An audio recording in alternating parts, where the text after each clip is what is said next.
Good afternoon, everybody. How's it going? Fantastic. I'm so glad to see everybody. Well, now I can't see you, but that's all right. I saw you earlier, so I already know what you look like. I'm so glad you're here this afternoon. And my name is David Allison. I'm the museum coordinator for the city and county of Broomfield. I'm the host, and I'll be the facilitator at the end of our presentation for our question and answer time as well. And first, I want to introduce our speaker, have a few thank yous, and kind of frame our conversation before I turn it over. But I was so delighted to meet our speaker, Brandon Stepter, at a Broomfield Community Services Network meeting, anti-racism and inclusion meeting. It was on Zoom. So it was kind of a virtual meet, as we've been doing this last year. But I quickly learned that Brandon was an insightful, thoughtful person, and just a really good guy. He has a great background and resume to really make this an amazing afternoon. I'm really excited to introduce him to you. I also want to thank BCSN and the City and County of Broomfield City Manager's Office, Vanessa Oldham, Martin Dormish from the Refuge, as well as the Arts and History team. And that includes Catherine, Megan, Chris, Sir, Wes, and Cheryl, who all helped make this possible today. So, as we get started, just this past week, we've really seen how the ghosts of violence and discrimination, racial injustice, continue to haunt us today. We hope that this dive into the history of our community will truly help us to look back at the past, to understand the present, and to hopefully begin a discussion about a vision forward into the future. I'm a middle-aged white man. I have to approach this topic with humility and a desire to listen and to be uncomfortable and to engage. I recently heard a podcast in which the cellist Yo-Yo Ma talked about the concept of the beginner's mind. The beginner's mind. It's the idea that when we listen, when we engage with a freshness and an openness, we can be more creative and thoughtful, and it helps to open us to new experiences. I hope we can do that this afternoon. So with that, let me introduce our speaker, Brandon Stepter. Please come on up.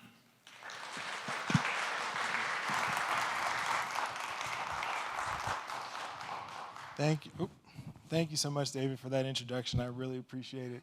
And thank you as well to all those who've made this possible. Like you said, I saw all of you before. I can't see you now, but thank you so much for allowing me this opportunity. Thank you so much for all of those folks that he said thank you to for allowing me this opportunity. My background is actually in healthcare, and just being a part of the BCSN group, the anti-racism work group, is really where this all began and where it got started. It started with a group of about 4 of us that broke off from another meeting and just wanted to continue to conversation. We had a lot go on last summer, with a lot of Black Lives Matter protests, and just really wanted to create this space. But before I go any further, again, I can't see you, but I'm going to ask everyone here to do me a really huge favor, okay? And it's an interactive favor. Is that okay? Okay, so what I want you to do is I want you to take your arms and put them out like this. I just want you to shake them. Just want you to shake them. There's been a lot that's gone on this week, and I just want to just shake it off. Just shake it off. This is going to be a very relaxed environment. I want to create a relaxed environment where we can truly engage in a dialogue and we can just take a deep breath and learn together. Can we do that? Awesome. So, Insights. The Insight series today, what we're going to be talking about is a very different type of situation than what we've been seeing. Here in the news recently, we've been seeing a lot about African Americans and the police and that relationship. And the word racism has seemed to come up more times now than seemingly in recent time. And so what we're going to be talking about today is racism, but in a very different lens and through a different lens. If you listen to a lot of the pundits on CNN, they're talking about how do we engage in different systems? How do we change different systems? How do we change these infrastructures to make sure that we have a more inclusive, more open, more diverse, less racist community? Well, that's what I'm hoping to do today. We're going to be talking about the correlation between racism and real estate. We're going to be taking a look back at land and how land plays an integral role in how we live our everyday lives. We're going to be talking a little bit about redlining today And not just here in this small community, but also in the world. Back in the 1950s and 60s, things were very overt. Being a racist was a part of life for some. And just to accept the downfalls of being an African American, that was also a way of life. And so today I'm thankful for this opportunity once again, because what Broomfield is doing today is what every city and every state in America, really in the world, needs to be doing: engaging in conversation, taking a look back for a look forward. But before we do that, I would like to show you all a brief video to set up our conversation for today.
to grow together. But I think if you invite in Black businesses, Black community, Black culture, not even just Black culture, just all community, all culture, that'll really begin to mend those racial wounds, and that'll begin to really bring the diversity that's much needed here.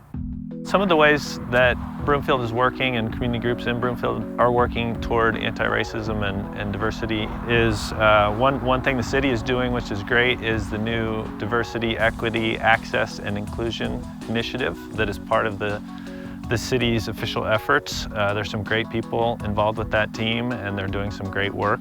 So I see that as a sign of progress. I think in Broomfield, one thing that I think of as a milestone is the Solidarity Walk that happened last June. So it was June 8th, 2020, that happened after George Floyd's death and included a lot of people from all over Broomfield to march in solidarity with people of color who have been mistreated and have been victims of police brutality. While Broomfield is a primarily white community, about 80% of our population during the last census is white. We do have 20% of our population that is non-white. So that's 1 out of 5 coming from 0 out of 5 several generations ago. And I see that as a positive sign that our community is becoming more diverse. I think that makes us stronger, and I think that makes our community more vibrant, and I think it makes our community a better community.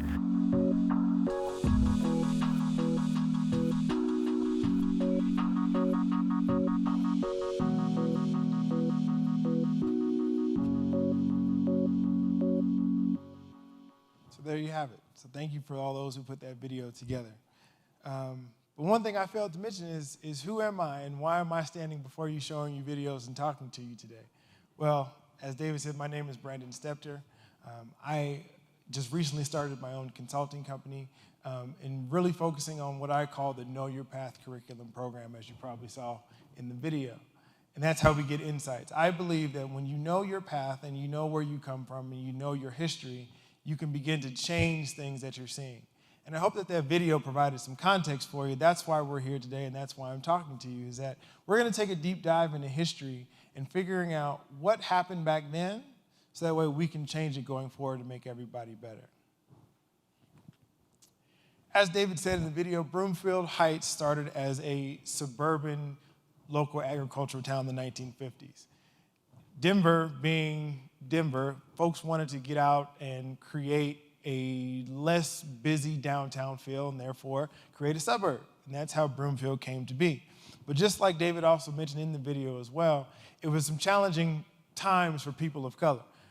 Broomfield was meant, just like a lot of other cities, to be a kind of post-World War II area for folks to get a VA loan, to come to this part of town, to get away from the hustle and bustle of downtown life and set up shop in the suburb. However, that wasn't true for everyone, and that's where we get this slide. Now, I know you saw the slide in the video, but there's a couple of things I'd like to point out. As you can see, down at the bottom, it says the percentage of population that is native white. So my question is, native to where? Now, there's a lot of answers for that, yes. However, these are the small things that we all need to pay attention to in our everyday lives, because native white implies, no offense, that white people were here first. But history tells a different story. If you go back further than this particular time, you'll know that there was a lot of folks here prior to 1950 of all different races. So the reason why I point this out one more time is because throughout the course of our talk today, you will see that it's not necessarily in your face. You'll see that discriminatory practices, segregation practices, Jim Crow practices, long after they were gone, are still very relevant. And this document is proof. This document was, as David said in the video again, was in a Chamber of Commerce publication, meaning it went out to a lot of people. But the reason why this is so important is because this was also a beacon to let other white families and white communities know that Broomfield was safe. Why? Let's back up. That term, native white. This right here that you see is a publication from the Facts About Broomfield, where the previous publication came from. And in this article, I will summarize it for you in the Broomfield Star. It is a conversation between local community members of Broomfield, and someone had wrote in to the Facts About Broomfield inquiring about the state of where Broomfield was on incorporation. And there was questions about how is this city going to incorporate, i.e., how are black people going to come or not come into the city of Broomfield. And what you'll see is that there is a threat, if you will, that if Broomfield were to vote on incorporation, again, allowing people of color into Broomfield, then folks would begin to move out. Folks would begin to sell their homes out of protest to black families on purpose because they wanted to maintain that status quo, if you will, of being native white. Also, how they did that was through their clan relationships. The Ku Klux Klan, as David mentioned, was very present here in Colorado, not just in Broomfield, but in Colorado and throughout our United States. History from the 60s and the 50s show us that the Ku Klux Klan had a very powerful influence. Now, why are we talking about this? And I said we were going to talk about real estate. Well, having a Ku Klux Klan presence in predominantly white areas also was another small signal that says, hey, this area is safe. As you saw, the Ku Klux Klan liked to burn their crosses on high places, almost as if this is a beacon that we are here and we're here to stay. And I know in history, you'll also see that people like Martin Luther King, Malcolm X, Rosa Parks, and many other figures had crosses burned in their front yards as a signal as a scare tactic. Well, in this particular situation, this was seen as a positive thing. This was seen as a beacon that the Klan was here, black people are not, come live in our area. And why this is so important is because it leads to a underlying practice of what we know as redlining. And redlining is the official practice of discriminatory practices to make sure that areas maintain a status quo of a certain color, in this case, white. So the Ku Klux Klan played a very integral role in establishing that mindset. Another interesting thing to look at is this is a plat map from the Colorado School of Mines outlining a neighborhood in 1930s. So what a plat map is think of it as today as a city planning map. And so basically what this shows you is where certain buildings, certain landmarks, certain housings are going to be established before they get built. This particular one is from Jefferson County, not necessarily here in Broomfield, but it is from Jefferson County outlining where folks can live. Now, I put a little red mark, I know you can't read that, but down at the bottom it says that in point A, stipulates that no, hang on, let me get my notes from over here. I can't read it myself. Stipulates that not a lot at any time shall be occupied or owned by any person or any person not of Caucasian races. However, this provision shows not to prohibit the employment of persons by other races. So in other words, white folks can live there, black people can only work there. This is another plat map from Cole Village, also adjacent here in Jefferson County. And again, you will see another stipulation that says the tax shall be used for no other purpose for the building and maintain of thereon, and the occupation thereof private residence by Caucasian, or the erection of necessary outbuildings, since residence buildings and outbuildings shall not be flat-roofed, but present appearance of the shack. This states also in a very casual manner that only people of Caucasian races can live there, because they also slide it in with how your house should look as well. And lastly, this is one from Indian Hills, also in Jefferson County. And this one says basically the exact same thing. White people can live there, African Americans or any other races cannot. Now, again, I mentioned the Ku Klux Klan because it was the Ku Klux Klan folks who were also elected to city and local positions were the developers of these types of maps. They were the developers that said specifically, people who look like myself, you cannot live here, but feel free to come here and work. So the correlation between the Klan and the city planning maps, I hope, is very clear, and we'll see how that plays out over time. But it's important to note that there is very much so a connection, and there is very much so a very real result that was achieved by the correlation of the Ku Klux Klan and city planning maps. As you can see here, this is an example of those who were in power who created that map. That map in there is a map of the Denver metro area back in 1960. As you'll later see when we bring this up in color, you'll see that this is actually the beginning of a redlining map. And everyone in this picture that you also see are members of the Klan. Again, they don't necessarily look like it.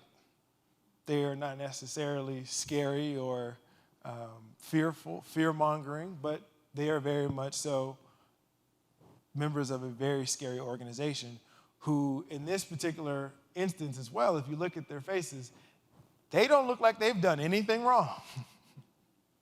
And at that time, they would say that they didn't. So let's jumping forward out of the early 1900s and jumping forward into 1968.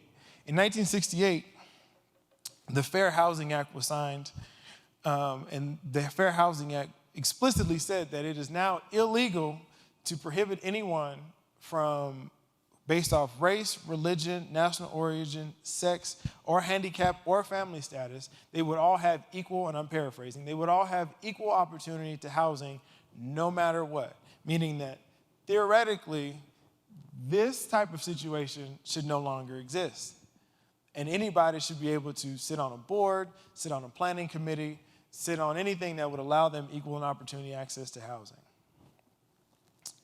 Unfortunately, as we know, in today's time, that's a little misleading.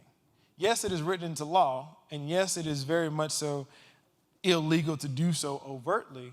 However, those types of things still happen. And I believe one good example of that is in just last year, late last year, a family in Denver, the Mitchells, wanted to get their house appraised. And they wanted to find out what would it be if they were to actually sell their home down in Denver.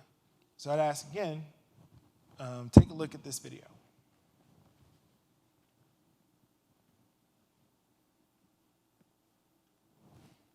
Because everyone is working from home now. The appraiser finished up quickly, but then the Mitchells waited nearly 2 months for the appraisal to come back. Whoa, there's something about this that doesn't look right. I was shocked when I saw that he appraised the house at only $405,000. The Mitchells couldn't figure out why it was so terribly off the mark until they realized all the comps were taken north of MLK Boulevard when their home is south of MLK. Because I am a black guy, so obviously you pick the houses from the black side of Park Hill. That was my first red flag. It seemed a lot like redlining to them, their friends, and even other real estate professionals like Chad Nash.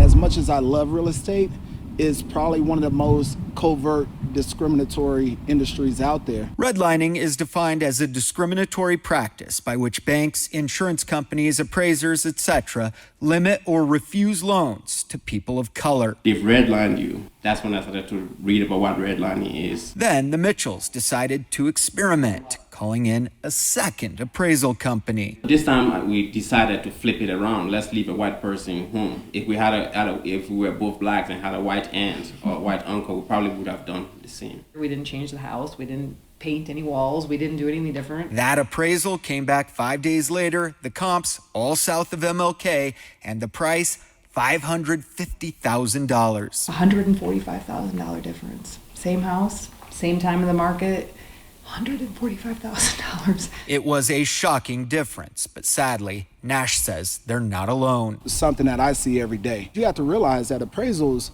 are not objective in themselves. There's humans. We talk about issues of how do I make it not look like a black home or a brown home. You have to take the pictures off the walls.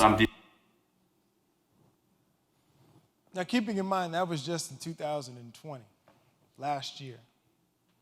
So as you can see, there is a scarlet thread between what we see in plat maps, what we see in the creation of cities, what we see in... Everyone is working from home now. The appraiser finished up quickly. Well, I guess we're going to see it again. But there is a scarlet thread from what we see in the early 1930s of plat maps, what we see in the building and planning committees of certain counties and those being members of the Klan. We see the scarlet thread of what happens when communities have Klan presence. And now in 2020 and 2021, we see the result of all of those findings and all of those practices. Now, I said in 1968, redlining on paper officially became illegal, but as I've just showed you, it's still very much so a practice. Now, it's not overtly in your face, but it is still very much so a practice. Now, if you remember, I told you that this map is a very similar map to what we saw before. This was that same map of Denver in 1950 that is just colored in so you can see. But as you can see, in some of these areas, in the yellow, in the red areas, those are areas that are considered to have higher populations of people of color. And the further out this way you go, as you can see, it gets to be a little bit more blue and green, indicating safer areas. If you look at maps today, you'll see something very similar, except what you'll see is housing appraisal numbers. So instead of maps that look like this, that show pockets of populations based off people of color, you will see pockets of places that have higher or lower housing market values. A good example of that is kind of what we see here in Broomfield. Now, I am not saying that Broomfield is a bad place to live. Broomfield is gorgeous. But what we are starting to see across all of Colorado is an increase in housing prices. I mean, me and my wife are trying to buy a house now. It's very, very difficult to find a house that fits our budget right now. But that doesn't mean this is a bad place to live. What it does mean is that we are needing to be on our toes. Maps like this are still sometimes used to figure out where housing appraisals are going to take place and what number that house is already going to get well before the appraiser reaches the house. And I show this to you because if you ever see this map and someone's using it, you can correct them and say, get an updated map. So now we turn our eyes to Broomfield. In the video earlier, I believe Martin Dorman said that Broomfield is now 80% white. These are numbers taken from 2019, so just before the census. And as you can see, Broomfield is right at about 73% white, 12% Hispanic, and only 1.2% black. Again, I am not trying to stand before you and say that Broomfield is a racist city. That is not what I am trying to say. But what I am trying to say is that there's a chain that needs to be broken. As I've just laid out in a way that hopefully makes sense, is that the issues that happened of our past are still very much so being seen in our future. The entire reason why we're having this talk today is a result of a group of people from the BCSN group that broke away to talk about anti-racism, where we talked about how do we get more diversity in this particular community. Situations like this, talks like this. This number, actually all of these numbers, should be more equitable. However, we have to create the space for those numbers to be more equitable. We have to create spaces where it's comfortable for anyone to move anywhere that they so choose. And in most places, being an African American person moving to a place that's 76% white, you can understand the hesitation that you might feel when you look to your left and to your right and don't see anyone that looks like you. Redlining, predatory lending, bad city planning are very still much so a part of our everyday lives, and we see it here. So what can you do, as I'm sure someone out there is asking? How can you be the change? As you run into people, I guarantee you're going to find someone who's buying a house, who's trying to buy a house, someone you know in real estate. You might even be in real estate yourself. What you have to remember is that there's a history here in Colorado, there's a history here in America. And for all of us, we cannot fall in love with nostalgia. A person who actually inspired my talk today said that the problem with Americans is that we actually hate history. It's not fun talking about the Ku Klux Klan, talking about racism, talking about how we as a people are so divided from then and even now. The problem is that we love nostalgia. We love stories about the past that make ourselves feel really good about our present. Seeing these numbers, I can imagine, are shocking, not surprising to some, but they are proof of our tattered and torn past. They're proof that we are still very much so a divided country, that we're a divided community. But they're also proof that there's a lot of room to grow, a lot of room for connectivity, a lot of room for more conversations like this where we can come together, talk about how do we bring in more Black businesses? How do we bring in more multicultural businesses? How do we begin to face our reality, not in an imagery or an imagination of nostalgia, but truly based on fact? These numbers, I believe, over time will change, and Broomfield is the model example of what can happen when you're open and open-minded to the possibilities. And what we've seen here in America, with all of the police killings that are going on, needs to happen more. I believe this will happen more. So I thank you for your time today, and I hope that as we begin to open up in a dialogue, as we begin to open up in a Q&A, that we can begin to explore the solutions that will lead all of us to know our paths and know what our better future looks like. Thank you.